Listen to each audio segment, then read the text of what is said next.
함께 나누신 하나님의 말씀 마가복음 7장 1절부터 8절까지 있는 말씀입니다. 함께 봉독하겠습니다. 바리새인들과 또 서기관 중 몇이 예루살렘에서 와서 예수께 모였다가 그의 제자 중 몇 사람의 부정한 손 곧 씻지 아니한 손으로 떡 먹는 것을 보았더라. 바리새인들과 모든 유대인들이 장로들의 유전을 지켜 손을 부지런히 씻지 않으면 먹지 아니하며 또 시장에서 돌아와서는 물을 뿌리지 않으면 먹지 아니하며 그 외에도 여러 가지를 지켜오는 것이 있으니 잔과 주발과 놋그릇을 씻음이로라.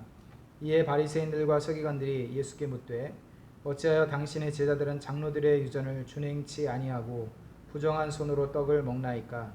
가라사대 이사야가 너희 외식하는 자에 대하여 잘 예언하였도다. 기록하였으되 이 백성이 입술로는 나를 존경하되 마음은 내게서 멀도다. 사람의 계명으로 교훈을 삼아 가르치니 나를 헛되이 경배하는도다 하였느니라.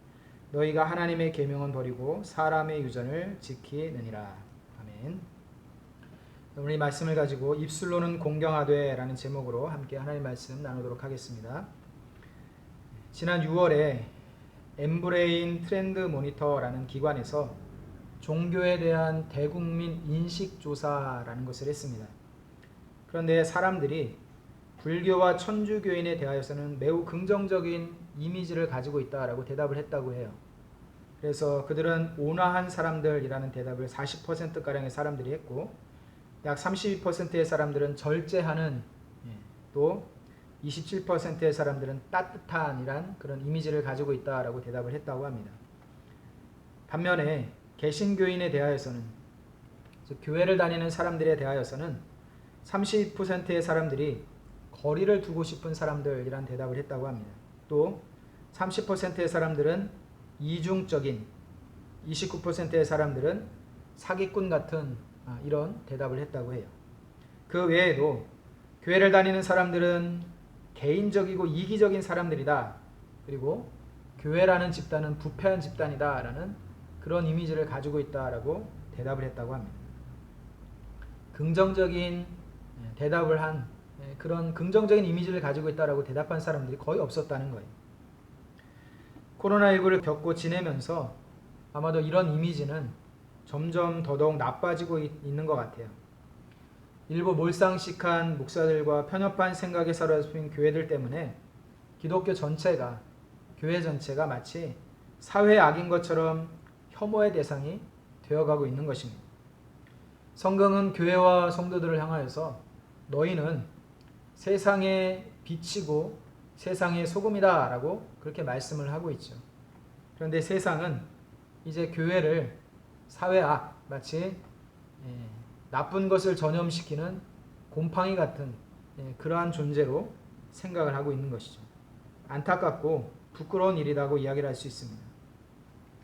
코로나 때문에 교회에서 함께 모여 예배를 드리지 못하는 이 상황이 교회마다 매우 큰 위기의식을 가지게 했어요. 예배를 하지 못하게 되면, 현장에서 예배를 드리지 못하게 되면 성도들의 믿음이 점점 흔들릴 것이다, 약해질 것이다 라는 염려를 하게 됩니다. 또 온라인 예배를 드리는 것이 익숙해지다 보면 이제는 교회에 모여서 예배를 드리는 것을 점점 더 소홀하게 생각하게 될 것이다 라고 염려를 해요.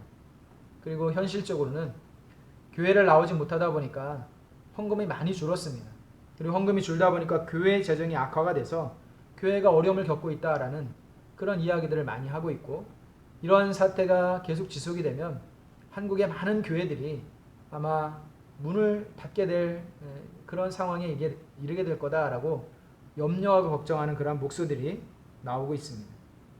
여러 가지가 염려가 되는 상황입니다. 그러나 더 큰 문제는 외적인 상황들이 아니라 우리 안에 있어요. 교회가 어려워지고 힘들어지는 이유를 자꾸만 외부에서 찾으려고 하는 그러한 사람들이 많다는 겁니다. 정부가 교회를 탄압한다고 말을 하는 사람들이 있지요. 또 언론이 교회에 대해서 매우 편협한 시각을 가지고 악의적인 보도를 일삼고 있다라고 말을 하는 사람들도 있습니다. 그래서 교회 이미지가 나빠지게 된 이유 중에 하나가 뭐냐? 정부 탓이고 언론 탓이다라고 이야기하는 사람들이 있다는 것이죠. 그런데 사실은 가만히 살펴보면 이는 굉장히 어리석은 이야기죠. 여러분, 천주교에서는 지난 3월 초에 코로나 사태가 터진 이후부터 지금까지 성당에 모여서 미사를 드리는 그것을 하지 않았다고 합니다. 한 번도 현장에 모여 미사를 드리지 않고 지금까지 계속해서 각자 집에서 온라인으로 미사를 드리고 있다고 해요. 여러분, 그거 아십니까? 천주교만큼, 성당에 다니는 사람들만큼 예배의 형식과 그 분위기를 중요하게 여기는 사람들이 없어요. 성당은 굉장히 잘 지어졌죠. 그리고 내부도 굉장히 경건하게 잘 꾸며져 있습니다. 화려한 그 색깔의 스테인드 글라스로 막 이렇게 꾸며져 있고요. 또 성당은 거의 대부분이 작고 영세한 그런 성당이 없잖아요. 전부 다 크고 의리의리하게 잘 지어졌고, 또 예배의 분위기도 굉장히 거룩하고 엄숙한 그러한 곳이 바로 성당이에요. 그래서 성당에서 미사를 드리는 사람들은 성당 안에 들어가고 오르간 음악이 막 울려 퍼지는 그 순간부터 저절로 마음이 경건해진다라고 그렇게 이야기를 해요. 그만큼 이 미사의 형식과 그 분위기를 너무너무 중요하게 생각하는 것이 천주교인데, 천주교는 지금까지도 현장 예배를 드리지 않고 있습니다. 그런데 교회는 유독 교회에서 예배를 드리는 것은 목숨을 걸고 해야 되는 일이다라고 이야기를 하는 사람들이 많이 있죠.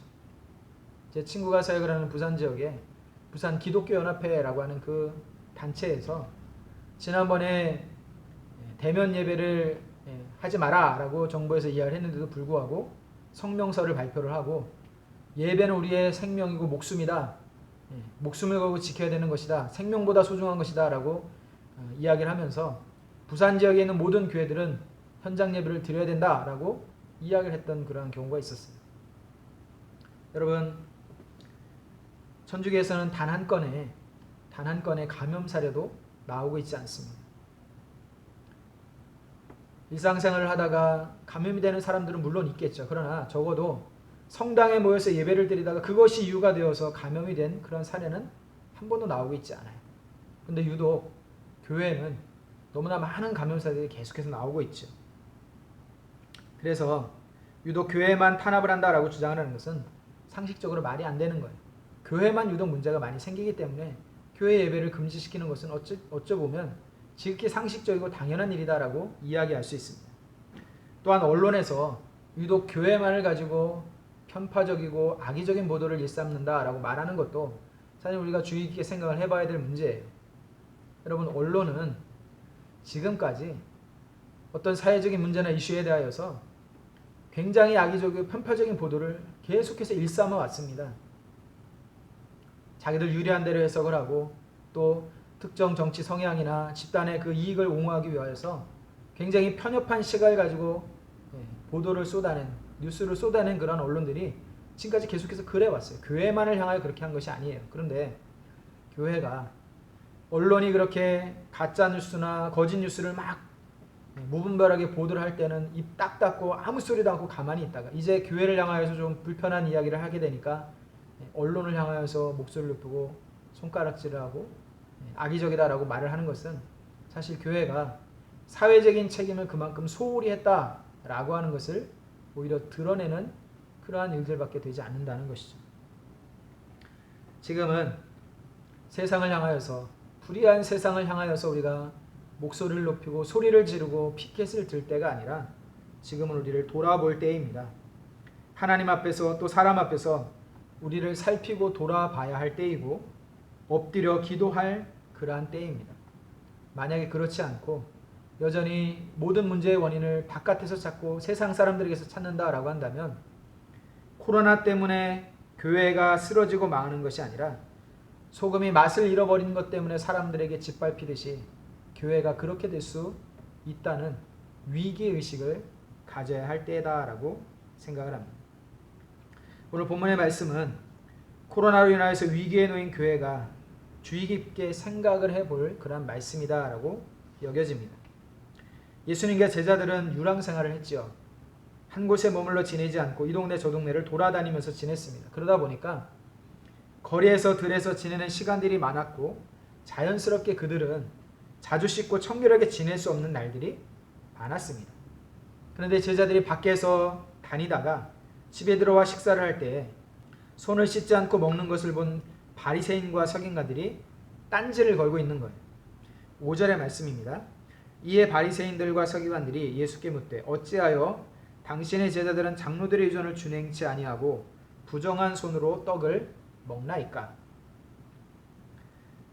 이들이 예수님에게 이 문제를 가지고 따지는 것은 그 당시의 상황에서는 지극히 당연하게 여겨지는 일들일 수 있습니다. 왜냐하면 이것은 그들에게 평범한 일상생활이었기 때문이죠.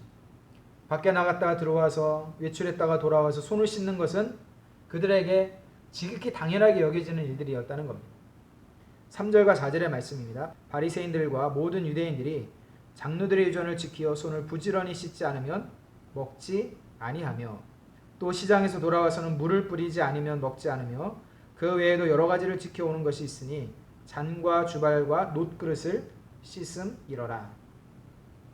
여러분, 우리가 알고 있는 유대 땅은 비가 많이 내리지 않는 메마르고 건조한 땅이에요. 그렇기 때문에 먼지가 많이 날리는 그러한 땅이 대부분이죠. 그런데 그러한 땅에 살고 있는 사람들이 외출했다가 돌아와서 손과 발을 씻는 것은 어찌 보면 지극히 당연해 보이는 일이라는 것입니다. 위생적인 측면에서 보면 꼭 해야 하는 그러한 일일 수 있죠. 그렇기 때문에 유대 사람들은 그 문 앞에다가 물이 담겨있는 항아리를 놓아두고 살았죠. 그런데 예수님의 제자들이 이런 전통을 지키지 않은 겁니다. 그리고 이것은 그들의 눈에 보기에 매우 이상하게 보일 수 있는 일이라는 거죠. 다들 지키고 있는 전통을 지키지 않았기 때문입니다. 그런데 이것은 단지 위생적인 측면에서 손을 씻지 않은 것, 불결하다 더럽다라고 하는 것을 이야기하는 것이 아니라 예수님의 제자들이 성결함에 주의하지 않는 매우 불결한 사람으로 비춰지게 되는 그러한 이유가 되었다는 거죠. 유대인들은 정결 예식을 굉장히 중요하게 생각을 했어요. 몸이 부정해지는 것을 굉장히 두려워했죠. 그래서 항상 몸을 깨끗하고 정결하게 유지하기 위해서 정결 예식, 성결 예식을 열심히 행하였던 사람들이었어요. 그런데 예수님의 제자들은 그런 것을 개의치 않고 더러운 손으로 음식을 집어먹으려 해서 스스로 불결하게 되는 것을 아무렇지도 않게 행한 사람들처럼 그렇게 보여졌다는 것입니다. 예수님은 이들에게 이렇게 대답을 하죠. 6절의 말씀입니다. 가라사대 이사야가 너희 외식하는 자에 대하여 잘 예언하였도다. 기록하였으되 이 백성이 입술로는 나를 존경하되 마음은 내게서 멀도다. 이 말씀은 이사야 선지자가 유대 백성들을 향하여서 선포했던 말씀이죠. 그때 당시에 예루살렘과 유다 백성들은 겉과 속이 다른 아주 이중적인 삶을 살았던 사람들이었다라고 이사야 선지자가 드러내고 있어요. 이사야 10장 1절과 2절의 말씀이 이렇게 이야기합니다. 불의한 법령을 만들며 불의한 말을 기록하며 가난한 자를 불공평하게 판결하여 가난한 내 백성의 권리를 박탈하며 과부에게 토색하고 고아의 것을 약탈하는 자는 화 있을진저. 불의하게 가난한 자를 불공평하게 판결하고 권리를 박탈하고 토색하고 약탈하는 이 일들을 그때 당시에 예루살렘 성에 살고 있는 사람들, 힘 있는 유력한 사람들과 유다 백성들 중에 그런 일을 행하는 사람들이 있었다는 거예요. 그런데 그들은 겉보기에는 아주 변함없이 신실한 사람들이었다는 것입니다. 그들은 여전히 예루살렘 성전을 문지방이 닳도록 드나들면서 무수한 재물들을 가지고 제사를 드렸던 사람들이었어요. 정해진 절기를 철저하게 지켰던 사람들이었습니다. 율법에 기록된 대로 의식적인 종교 생활에 철저했던 사람들이 바로 그 사람들이었다는 것입니다. 그러나 그들의 삶을 들여다보면 온갖 불의가 가득했다는 것이죠. 가장 만만하고 가장 함부로 대할 수 있는 취약계층에 해당되는 사람들, 즉 고아와 과부와 같은 사람들을 학대를 했다는 거예요. 함부로 그들을 학대하고 함부로 토색하고 약탈을 해도 누구 하나 편들어줄 수 없는 그런 사람들을 그렇게 대했다는 거예요. 그리고 그들이 가지고 있던 그나마 얼마 되지도 않는 소유를 빼앗았다는 거죠. 그리고 자신들의 이러한 불의한 행위를 정당화해 줄 수 있는 불의한 법을 만들었고 법령을 만들었고 또 매일 성전을 드나들면서 하나님께 드리는 그 제물과 제사 행위로 자신의 삶을 정당화했다는 것입니다. 겉으로 드러난 행위로는 하나님을 잘 섬기는 것처럼 보였지만 그들의 마음은 하나님에게서 아주 멀리 떨어져 있었다라고 이사야 선지자가 꼬집고 있는 거예요. 이러한 이스라엘 백성들의 모습을 빗대어서 예수님은 바리새인과 서기관들을 향하여 그들과 똑같다. 외식하는 너희들이 그 시대 이사야 선지자 시대에 살았던 예루살렘 성의 유력한 자들과 유다 백성들과 똑같다라고 이야기를 하고 있는 것입니다. 단지 손을 씻지 않은 더러운 손으로 음식을 먹는 것을 그들은 지적했을 뿐이지만 예수님은 그들의 마음 속에 담겨있던 그 생각들을 다 읽어내셨다는 거예요. 장로의 유전이라고 하는 것은 하나님의 말씀과는 전혀 상관이 없는 것이었죠. 사람이 유전으로 지켜오고 있었던 그러한 일들이었다는 겁니다. 이것들은 단지 자신들이 더 거룩하고 더 성결하다라고 하는 것을 드러내기 위한 의식적인 행동에 불과했다는 것입니다. 그것으로 스스로를 깨끗하고 성결한 사람이라고 위안 삼고 그 마음에 숨어있는 외식을 감추기 위한 수단으로 사용을 했다는 것이죠. 그래서 이들은 하나님의 말씀과 상관없는 삶을 사는 사람들이다 라고 예수님이 말씀을 해주고 있어요. 바리새인과 서기관들이 예수님의 제자를 책잡으면서 장로들의 전통을 이야기를 하죠. 손을 씻지 않는 것에 대해서 이야기를 합니다. 음식을 먹기 전에 손을 씻어야 되는 이 전통을 지키지 않았다라고 지적을 합니다. 그런데 이것을 예수님은 사람의 유전이라고 이야기를 하고 있어요. 8절의 말씀입니다. 너희가 하나님의 계명은 버리고 사람의 유전을 지키느니라. 그들은 사람의 유전을 부지런히 지키면서 동시에 하나님의 계명은 버렸다는 거예요. 사람의 유전이라는 보잘것없는 것을 지키면서 더 중요한 반드시 지켜야 되는 하나님의 계명은 버렸다라고 말씀을 하고 있어요. 하나님의 말씀을 공부하고 가르치는 서기관들과 하나님의 계명을 누구보다 철저하게 지키려고 애를 쓰고 있었던 바리새인들이 하나님의 계명을 버리고 있다라고 말씀을 하고 있습니다. 여러분, 이들이 하나님의 계명을 버렸습니까? 아니요. 표면적으로 겉으로는 이들은 하나님의 계명을 철저하게 지키는 사람들이었습니다. 금식도 하고 11조도 하고 또 예배도 하고 정해진 시간에 기도도 하는 이 계명을 따라서 지키려고 하는 살려고 하는 그것을 철저하게 행했던 사람들이었어요. 그런데 이들을 향하여 계명을 버렸다라고 예수님은 말씀을 하고 있죠. 계명을 버렸다라고 말하는 것은 계명의 형식을 버렸다라고 하는 것이 아니라 계명의 정신을 버렸다는 거예요. 하나님께서 계명을 주신 이유, 근본적인 이유, 하나님을 사랑하고 이웃을 사랑하라라고 하는 계명에 담겨있는, 계명이 담고 있는 하나님의 말씀의 그 정신을 이들은 버렸다라고 말씀을 하고 있는 것이죠. 선택적 정의라는 말이 있습니다. 내가 손해가 되지 않는다면 주변에서 어떤 불의한 일이 일어나더라도 관심 가지지 않고 침묵하고 있는 그러한 것을 말하죠. 반면에 내게 조금이라도 손해가 되는 일이 일어난다라고 생각을 하면 정의를 외치면서 목소리를 높이는 것을 선택적 정의라고 이야기를 합니다. 다른 사람들이 아무리 억울한 일을 당하고 사회가 아무리 불공평하고 불합리하고 또 독재나 권력이 세상을 휩쓸 때에 상관하지 않고 오히려 동조하다가 내가 불이익이 생길 것 같으면 목숨을 걸고 정의를 부르짖는 것, 이것이 바로 선택적 정의다라고 이야기를 할 수 있어요. 사실 지금까지의 교회의 역사가 바로 이 선택적 정의에 함몰된 그런 역사를 가지고 있습니다. 불의한 권력에 의해 젊은이들이 혹은 사회의 약자들이 인간성을 무참히 짓밟힐 때 교회가 잠잠했다고 합니다. 오히려 그 세상 권력 앞에 머리를 조아리고 동조하고 찬양하기에 바빴다고 해요. 군부 독재 시절에 많은 목사들이 청와대에 가서 조찬 기도회라는 명목으로 함께 모이면서 하나님의 거룩한 이름으로 세상의 불의한 권력의 정당성을 찬양했다고 이야기를 합니다. 그들을 축복하며 기도해 줬다는 거예요. 그러다가 이제 교회가 예배를 드리지 못하게 되자 그때 침묵하던 교회와 목사들이 정부를 향해 독재를 운운하며 집회를 열고 버스를 내절해서 성도들을 끌고 집회에 참여하는 이런 어처구니 없는 일들이 벌어지고 있는 거예요.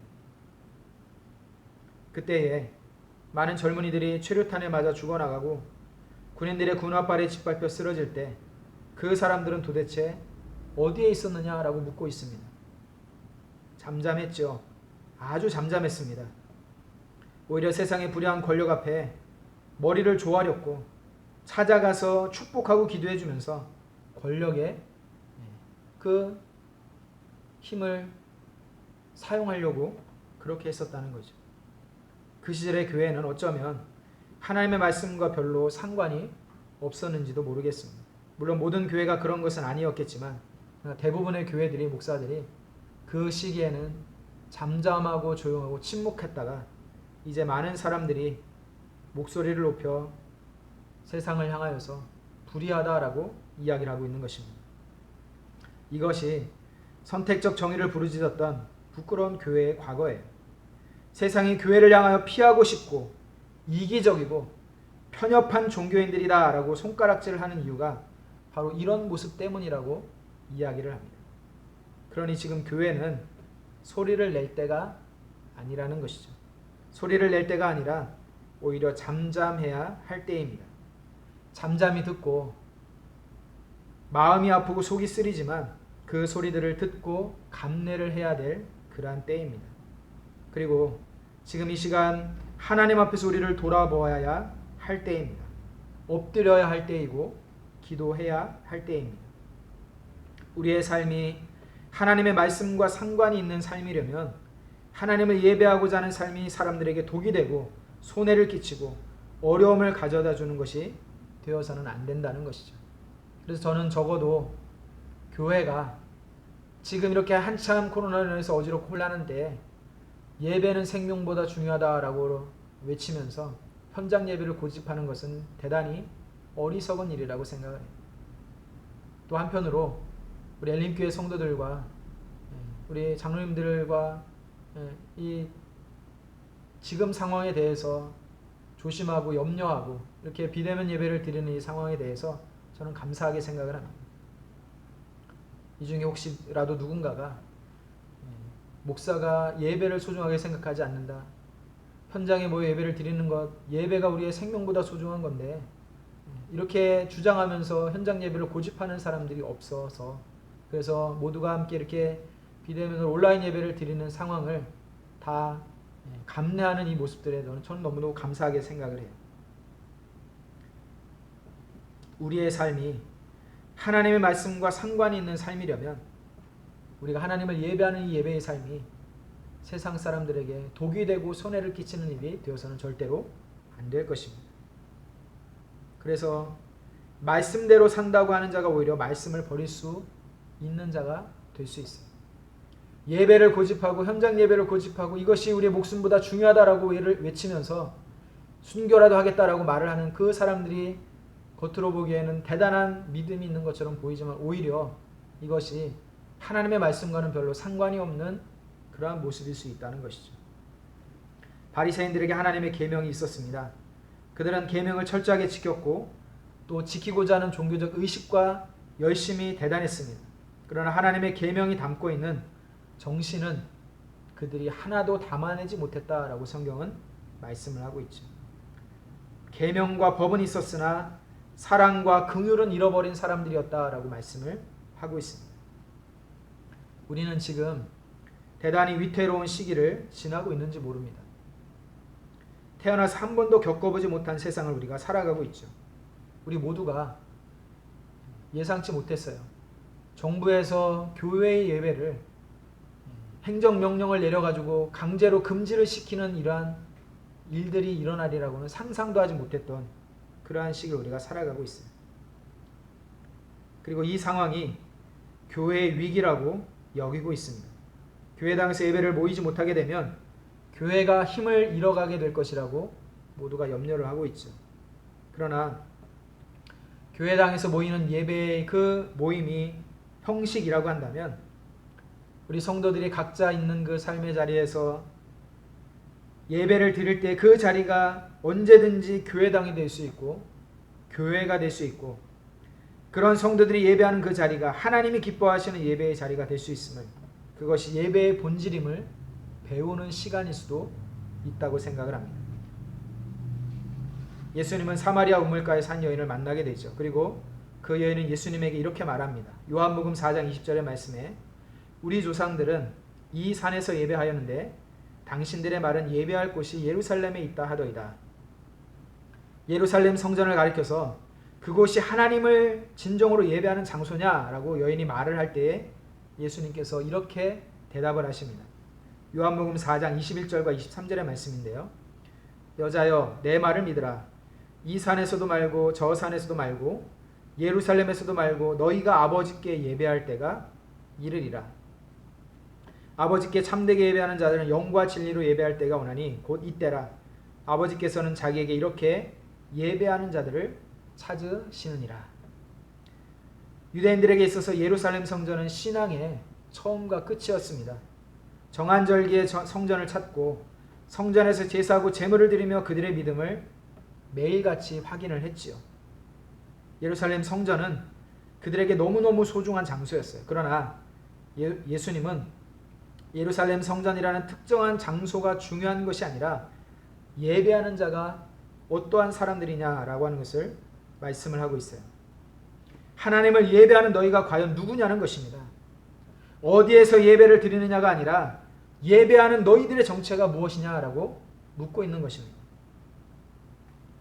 오늘도 우리는 교회에 나오지 못하고 각자 가정에서 예배를 드리고 있습니다. 어쩌면 예배를 드리면서도 허전하고 답답하고 또 아쉬운 그런 마음을 가지고 있을지도 모르겠어요. 형식을 갖춘 예배가 아닌 모습으로 예배를 그렇게 드리고 있는지도 모르겠습니다.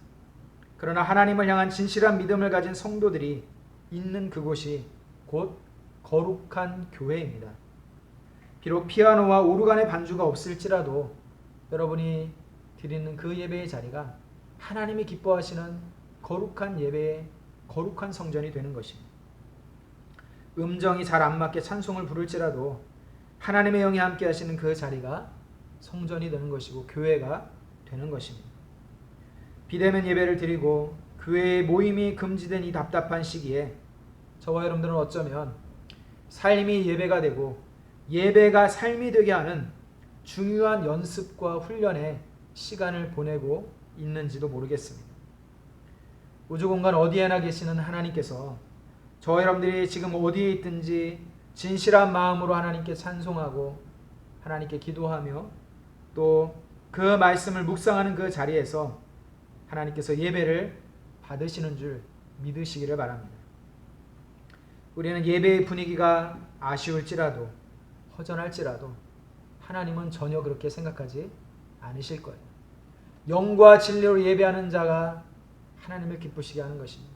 영과 진리로 예배하는 그 자리가 하나님이 기뻐하시는 예배의 자리가 되는 것이고 교회당이 되는 것이고 교회가 되고 성전이 되는 것입니다.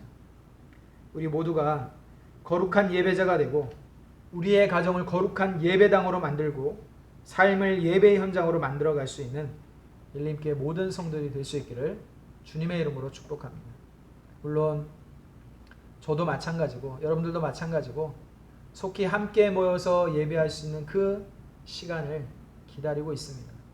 그러나 이 시간이 언제 올지는 알 수 없지만 기다리는 이 기다림의 시간들 속에서 우리가 교회에 모여서 예배를 드리지 못하기 때문에 가정에서 예배를 드리기 때문에 예배의 분위기가 되지 않기 때문에 점점 예배를 소홀하게 되고 예배를 드리지 않고 그렇게 하지 말고 이 시기가 오히려 우리의 삶의 자리를 우리의 가정을 하나님이 기뻐하시는 예배의 현장으로 만들어가기 위해서 연습하고 훈련하는 그러한 시간들로 삼아서 현장 예배가 회복이 되고 모두가 다 같이 모이는 그 모임이 다시 한번 자유롭게 할 수 있는 그때가 왔을 때에 이곳에서도 하나님을 향한 거룩한 예배를 기쁨과 감격을 하나님께 드리고 여러분들이 각자 흩어져서 삶을 살아가는 그 삶의 자리도 하나님이 기뻐하시는 거룩한 예배의 자리로 만들어갈 수 있는 저와 여러분들 모두가 될 수 있기를 주님의 이름으로 축복합니다. 기도하겠습니다. 사랑이 많으신 하나님 은혜를 감사합니다. 우리의 삶을 돌아보고 교회를 돌아보고 교회를 돌아볼 때 하나님께서 세상을 향하여 교회가 해야 할 빛과 소금의 사명을 잘 감당해 왔는지를 생각하면서 하나님 앞에 엎드려 기도하고 하나님 앞에 다시 한번 우리의 모습을, 우리의 믿음을 새롭게 할 수 있도록 은혜 허락하여 주시기를 원합니다. 비대면 예배를 드리는 이 시간 동안에 하나님, 어디에서 예배를 드리는 그 장소가 중요한 것이 아니라 하나님 앞에 예배를 드리는 우리가 과연 영과 진리로 하나님을 진실하게 예배하는지를 먼저 살피게 하시고, 교회에서 드리든 가정에서 예배를 드리든 우리 성도들이 드리는 그 예배의 자리가 하나님이 진정으로 기뻐 받으시는 거룩한 예배의 자리가 되게 하시고 거룩한 성전과 교회가 될 수 있도록 은혜 허락하여 주시옵소서. 감사를 드리며 예수님의 이름으로 기도드렸습니다. 아멘.